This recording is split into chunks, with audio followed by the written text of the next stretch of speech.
In reality, Japan is repeatedly being taken over by a tsunami in a risky land. By the way, nobody has any control over averting earthquake and tsunami. Japan, however, is forced to go head to head with them. Welcome back, dear friends.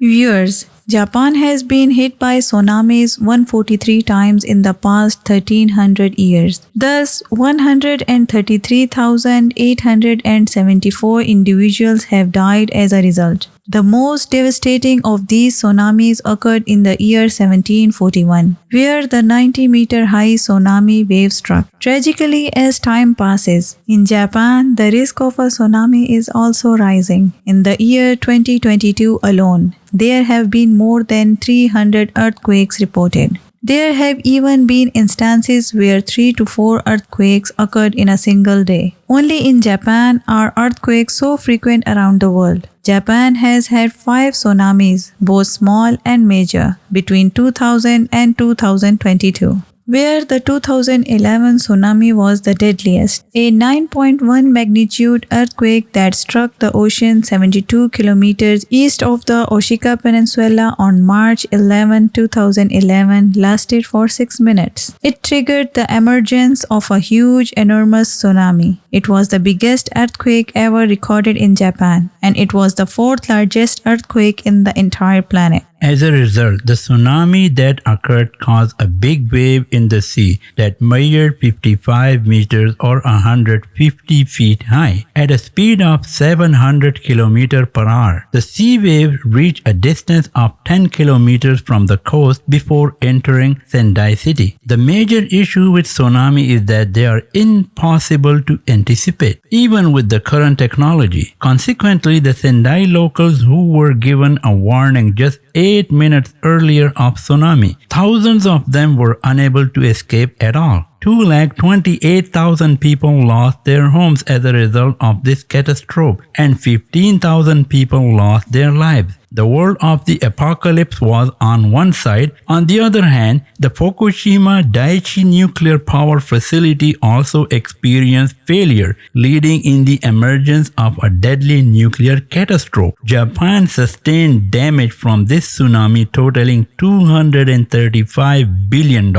which is also regarded as the most expensive catastrophe in history. The question that now emerges is, why does Japan constantly experience tsunamis? Geographically, Japan's location is a major factor in this. The entire Pacific Ocean that you can see is to blame for 90% of all earthquakes, volcanic eruptions, and tsunamis that occur worldwide. The term Ring of Fire refers to this ring. The world's most active volcanoes are located beneath it, along with Japan's terrible luck that he precisely enters this ring's belt. Because of this, there are earthquakes every day and storms or tsunamis every year. In addition to all of these issues, Japan faces another one, and that is because mountains alone make over 70% of Japan's total land area, and the majority of coastal locations have a 30% flat surface, where a tsunami threat is constantly present. It is impossible to move large cities across mountains, but Japan has been making a lot of effort to save its sea-sized metropolis for a very long time. To safeguard vulnerable locations, Japan has constructed sea barriers around the shore. Sea walls have been a feature of Japan's coastline for a very long time. Thus, this is not a new recent development. Terrible typhoon ravaged the Japanese town of Teru in 1896 and 1933. But following that, the village rose to the top of the list of coastal defensive systems, where Japan constructed 2 walls that were 10 meters tall and 2.4 kilometers long to shield the community from the sea. Following that, comparable towers were constructed in other Japanese coastal cities. However, tsunami of 2011 was much larger than those barriers. Seawall that was constructed to stop waves was barely 8 meters high, but tsunami waves were 12 to 15 meters high. This 10 meters wall undoubtedly prevented the tsunami waves to a larger extent, but in many locations, the waves completely destroyed the structure. Japan made the decision to build longer and taller seawalls in the wake of the 2011 earthquake. For this project, 1200 crore billions were allotted, and it was determined to erect a 400-kilometer long, 15-meter high wall on the eastern coast. The foundations of these walls are solidly planted up to 25 meters below the surface and are 5 meters higher than the preceding barriers.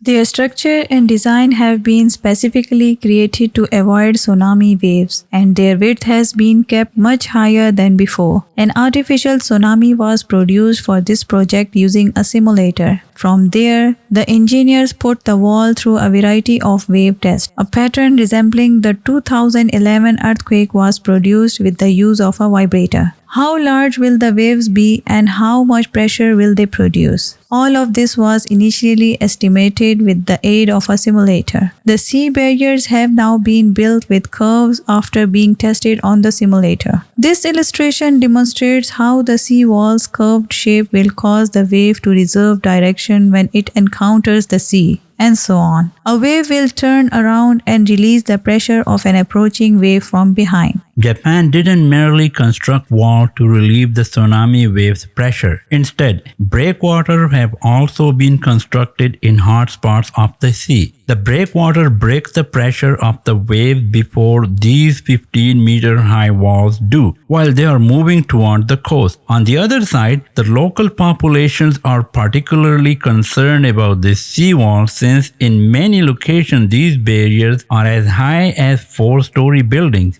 which makes people feel like they are confined in a jail. Because of these seawalls, some people worry that Japan may lose tourism. Japan has separated the two levels of tsunami. Level 1 tsunami occurs every 50 to 60 years. These walls were constructed to withstand their up to 15-meter high waves. Those seawalls, however, are unable to block a level 2 tsunami that occurs once every few hundred years or once every 1,000 years. In order to do this, tsunami mitigation parks will be constructed in populated areas. There will be a wall of trees in these parks that will serve as a barrier against the tsunami's force as well as a stopper for the waste that the water will take back into the sea. The sea barriers of Japan are a remarkable engineering achievement. Furthermore, it helps in various ways in coping with the tragic tsunami. Japan is taking all reasonable precautions to safeguard itself from natural calamities, but it is also aware that this sea walls is not a long-term fix. Sea levels are rising daily as a result of rising global temperatures, storms are getting stronger, and earthquakes are now commonplace. Japan is well aware that this enormous structure will fall short of offering complete protection from this natural disaster. By paying $12 billion, Japan has effectively given its citizens more time until this wall can withstand the force of the waves. People will have time to escape by that point. We hope you enjoyed today's informative video. That's it for today. Bye for now.